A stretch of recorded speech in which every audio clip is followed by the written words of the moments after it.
అక్కడ అందరూ రైతులే.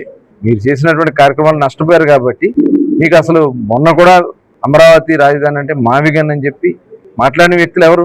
ఇవాళ అమరావతిని రాజధానిగా చేసుకుని మొత్తం అన్ని ప్రాంతాలు కూడా సైమల్టేనియస్గా డెవలప్ అవుతున్నాయి. మేము కూడా ప్రపోజల్ పెట్టాం. సిఆర్డీఏలో మచిలీపట్నం ప్రాంతాన్ని కానీ అటు గుంటూరు ఆల్రెడీ సిఆర్డీఏ నియమించలోకి వస్తున్నాయి. అవన్నీ కలిసి అభివృద్ధి చెందడానికి అవకాశం వస్తుంది. పోర్ట్ని కూడా గేట్వే ఆఫ్ అమరావతి కింద పెట్టుకోవచ్చు అని చెప్పి కూడా మేము ప్రపోజల్ పెట్టాం. మరి దానికి ప్రభుత్వం పరిశీలనలో ఉంది. ఇప్పుడు వచ్చి కొత్త డ్రామాలు ఆడుతూ అమరావతి కాదు మావిగన్ అని చెప్పి మాట్లాడిన వ్యక్తులకి అమరావతిలో అడుగు పెట్టే అర్హత ఉందా? అందుకే తరిమి కొట్టారు. ఒరిస్సా నుంచి వచ్చారు, లేకపోతే అక్కడ వాళ్ళు కొట్టారు, మళ్ళీ కొడతారు. వెళ్ళమనండి. పోలీసులు ఎంత అవమానంగా మాట్లాడారు. వాళ్ళ పోలీసులు లేకపోతే మీరు ప్రాణాలతో కూడా బయటకు వచ్చే పరిస్థితులు, అది గుర్తుపెట్టుకోండి. పోలీసుల్ని నానా దుర్భాషలు ఆడుతున్నారు, కులం పెట్టి పిలుస్తున్నారు పోలీసుల్ని. ఇవాళ అదే పోలీసులు లేకపోతే మీ పరిస్థితి ఏమైతే ఒకసారి గుర్తు చేసుకోండి. జగన్మోహన్ రెడ్డి పూర్తిగా విఘ్నత వదిలేసి ప్రవర్తిస్తూ ఉన్నారు.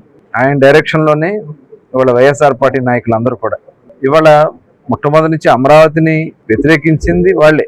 తర్వాత మళ్ళీ అమరావతి ఉండాలి, 33,000 ఎకరాల భూమి సరిపోదు, ఇంకెక్కువైనా కావాలని చెప్పింది వాళ్ళు. తర్వాత మళ్ళీ మేమే ఇక్కడ ఇల్లు కూడా కట్టుకుంటున్నామని చెప్పింది మరి వైఎస్ఆర్ పార్టీ నాయకులు. మళ్ళీ ఇవాళ చూసాం, ఆ రోజున ప్రభుత్వం అధికారంలోకి వచ్చిన తర్వాత 3 రాజధానులు అని చెప్పి అక్కడ ఆడబిడ్డలందరినీ కూడా ఏ రకంగా ఇబ్బంది పెట్టారో చూసాం. సిఆర్డీఏని రద్దు చేసింది జగన్మోహన్ రెడ్డి అధికారంలోకి వచ్చాక. 3 రాజధానులు బిల్లు పెట్టింది జగన్మోహన్ రెడ్డి అధికారంలోకి వచ్చినాక.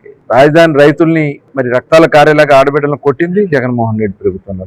ఇవాళ వచ్చి మరి కొత్త డ్రామాలు ఆడుతూ ఉన్నారు. ఇవాళ సిఆర్డీఏ పరిరక్షణ సమితి, అసలు సిఆర్డీఏనే వద్దని చెప్పి రద్దు చేసిన వ్యక్తికి సిఆర్డీఏ పరిరక్షణ అని చెప్పి మాట్లాడుతూ ఉన్నారంటే ఇంకెంతకంటే సిగ్గుచేటు ఇంకేముంటుందా? అందుకనే నాయకులు కూడా చూశారు కదా, విఘ్నత లేకుండా ఇష్టారాజ్యంగా ఏది పడితే అది వాగొచ్చు, ఏదైతే మేము చేయొచ్చు అని చెప్తే ఇవాళ చెప్పు దెబ్బలు తింటారని మొట్టమొదటి చెప్తున్నాం. ఇది ప్రారంభం మాత్రం, అది గుర్తుపెట్టుకోండి. మీరు ఇదే రకంగా వ్యవహరిస్తే చెప్పు దెబ్బలు కాదు, మీరు పూర్తి అవమానాలు పడాల్సిన పరిస్థితి వస్తుంది.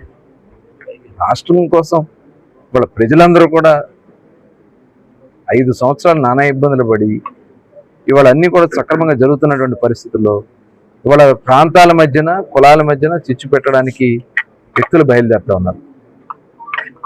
ఇవాళ అంబటి రాంబాబు కానీ, అలాగే ఇక్కడ పేరు నాని, అసలు వీళ్ళు ఎలాంటి వ్యక్తులు ఒకసారి ఆలోచించారు.